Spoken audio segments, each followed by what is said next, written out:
Hello friends, welcome to Lighting Up the Scoreboard on MileHighReport.com, the world's #1 source for Broncos news and analysis. I'm Ted Bartlett, and in addition to this weekly feature, I write a column called Shallow Thoughts and Nearsighted Observations, which appears on Mile High Report every Tuesday morning. Today we'll be focusing on the Broncos' upcoming home game against the Dallas Cowboys, and as always, we'll be approaching this from the aspect of the opponent's defense and ways that the Broncos might be able to exploit it. As usual, we'll cut right to the chase and discuss the Cowboys' defense. They run a base 3-4, and it's a Phillips-style 3-4, which is actually named for Bum Phillips, the head coach of the Cowboys, Wade's father. Their defensive ends, Marcus Spears and Igor Olshansky, are pretty average. Their nose tackle, Jay Ratliff, is very good, kind of with the caveat that he's sort of a long, lean guy. He's not really a plugger, two-gap kind of nose tackle. He's more of a guy you're worried about getting penetration, but that kind of goes along with the Phillips 3-4 concept. The outside linebackers, DeMarcus Ware is outstanding, number 94. You want to watch him the whole day, the right outside linebacker. 93, Anthony Spencer, the left outside linebacker, really has not done a good job filling in for the departed Greg Ellis.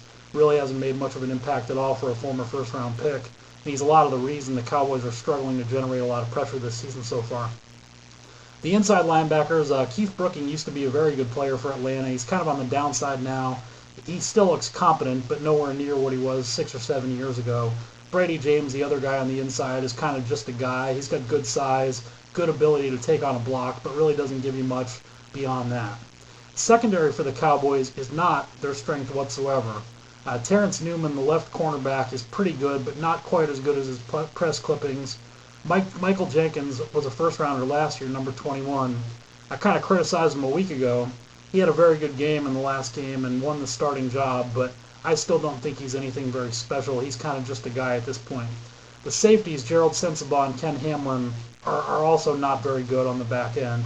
Sensabaugh particularly was a cast-off from the Jaguars, doesn't show very much range, and kind of doesn't bring a whole lot to the table in general, sort of just a guy in a position. Ken Hamlin is one of these quote-unquote Pro Bowlers that the Cowboys are full of, whose name, unfortunately, kind of outpaces his game. He's solid enough. He's an okay player, but nowhere near as good as his reputation would have people believe. This Cowboys defense, as a 3-4, really likes to blitz, and a really smart thing you can do against a 3-4 is play a lot of sub-package and 3 and 4 receivers, forcing them to take some inside linebackers out of the game. In this case, we force them to take Brady James out of the game, so it's just Keith Brooking inside, so it's really a 3-3 nickel look that you're seeing here. The play that we've elected to run is a play-action pass, and what we're looking for is a blitz. We think a blitz is going to come, and you're going to get what's called zero coverage, meaning no deep safety. So the guy we really like is Brandon Stokely, who's a lot better and kind of more wily than Orlando Scandrick, the nickelback, number 32. So the play fake is going to come. All 3 linebackers are blitzing, 3 defensive linemen, which means 6 men rushing, 5 men covering. We've got 5 men in the pattern. It's a minimum protection, and we're going to hit Brandon Stokely over the middle against Scandrick. He's going to easily get the inside position and make a big play. As we roll the footage here, you're going to quickly see the pressure come from the front side and get picked up, but it came really fast, and you get the single coverage we're looking for. You can see downfield what I was talking about with zero coverage where there's no safety over the top. Who's going to help pick up anything deep? So Scandrick, as you can see as we pause here, is going to try to cover Stokely. He's going to easily get the separation we're looking for. Stokely's going to do us a favor and break a tackle, which we're always hoping our downfield players are going to be able to do. And you end up with a great matchup and a big play there. This is the kind of play the Cowboys themselves like to run with Jason Witten on the inside. And it does really well against man-to-man coverage, particularly when a blitz is coming.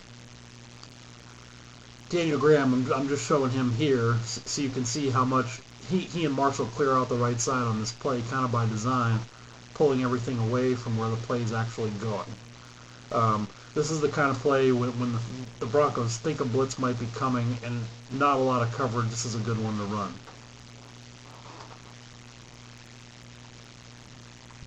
Switching to a new concept here, I have a new offensive play up against a defensive play. And actually, I'm going to use the same offensive play twice during this presentation, also against a more man-to-man defense. But in this case, this is a zone blitz. You see it's very overloaded to the offense's left side, 5 guys coming from the center over. Both linebackers on that side and the nickelback Orlando Scandrick There's the one defensive end dropping into coverage in the middle zone, 96 Marcus Spears. So that indicates quickly, if you see a defensive lineman dropping, that it is a zone blitz. The offensive line, led by Cooper and Harris on the right side, are going to have nothing to do. They're going to have to really quickly recognize what's going on and drop back. We have a five-man pattern here. Vertically challenging the defense is Brandon Marshall on a post pattern. We don't really like him. That's going to take a lot of time to develop. Eddie Royal on a deep in cut is essentially doubled the way it works out. Hamlin taking the short area and the cornerback Jenkins taking the deep area. Stokely, you could throw it to him. He's going to get hit by the defensive end. Graham is a viable option, but the guy you really want is Noshawn Marino. You get him a pass out in the right flat and let him run and try to beat a linebacker. He's got Anthony Spencer that's going to be in front of him, and you feel pretty good about that matchup one-on-one in the open field. Rolling the play, we're going to see the quick pressure come, the quick pass out to the right side, and Marino with the one-on-one matchup with the tackler that I was talking about. A lot of linebackers are not going to be comfortable out in the open field like that. Anthony Spencer was a college defensive end like most 3-4 outside linebackers. And one thing you can really do is if you get a lot of those guys in one-on-one matchups, they're going to struggle with a running back, particularly one as shifty and strong as Marino is. You're going to see the key block. I wanted to demonstrate that, and I just showed it there. The key block is Cooper coming to pick up the Marcus Ware there. Ware ends up being the free rusher. That's not the way I would draw the scheme, but that's the way Madden did it for us. So Cooper picks up Ware. Skandrick was picked up by Clady. That's a little backwards, I think, but it worked out. As I mentioned, the concept is, for today, we're going to keep the same offensive play, and we're going to switch up the coverage to show how it's differently attacked. Before, we had 5 men coming on an overload blitz to one side of the offensive line, and we had kind of a cover 3 concept going on behind that. Here, we're going to see a lot more coverage intensive kind of scheme from the defense. You're going to see a double team of Eddie Royal on one side. You're going to see a single high safety, and you're going to see only 4 men rushing on the play, which the Cowboys don't only rush 4 all that often, but from time to time they do, and they run something like this. So the initial read is Ken Hamlin, 26, is cheating over to one side. So that could mean he's picking up man-to-man on either Royal or Stokely, or it could mean he's a double teamer, which is what it means in this place. Kind of the upshot of that is Skandrick a blitzer, or is he a cover man? Well, he's going to cover Stokely man-to-man on this play. My favorite direction to go on this, with a single high safety, which from the pre-snap you can tell you're probably getting, I like Brandon Marshall running a slant on Terrence Newman. As I mentioned in the opening, Newman is pretty good, but not nearly as good as his name and his reputation says he is. Marshall's a lot bigger and more physical than Newman, and you can really make a play on Newman with this in the middle of the field. Rolling the footage here, we're going to see very quickly a lot of coverage, not a lot of pressure. The inside position is earned by Marshall on the right side. You hit the post and you get a touchdown for it. The safety gets himself a little bit out of position. I got an angle we're going to look at of that momentarily as the video continues to run. Easy throw, easy catch over the middle. Safety here, as I mentioned, Gerald Sensabaugh, we're focusing on him. He gets too far in the middle of the field, then takes a bad angle to the tackle, and it's a touchdown. Even if he's there for the tackle, you still complete this pass easily. The only way Newman has a chance is to get a real great jam at the line, but the concept they're playing here doesn't have him even getting a jam. He's just trying to run with the receiver and cover him.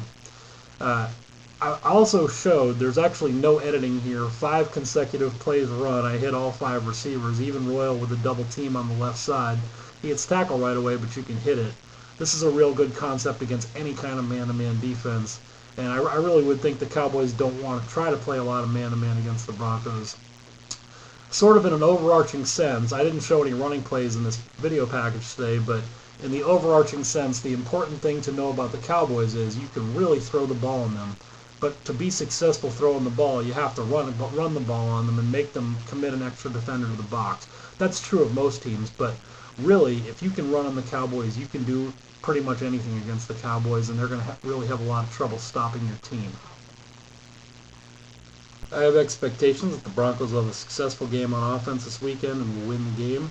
As always, thank you for joining us. Lighting up the scoreboard, milehighreport.com. We will see you next week, and go Broncos.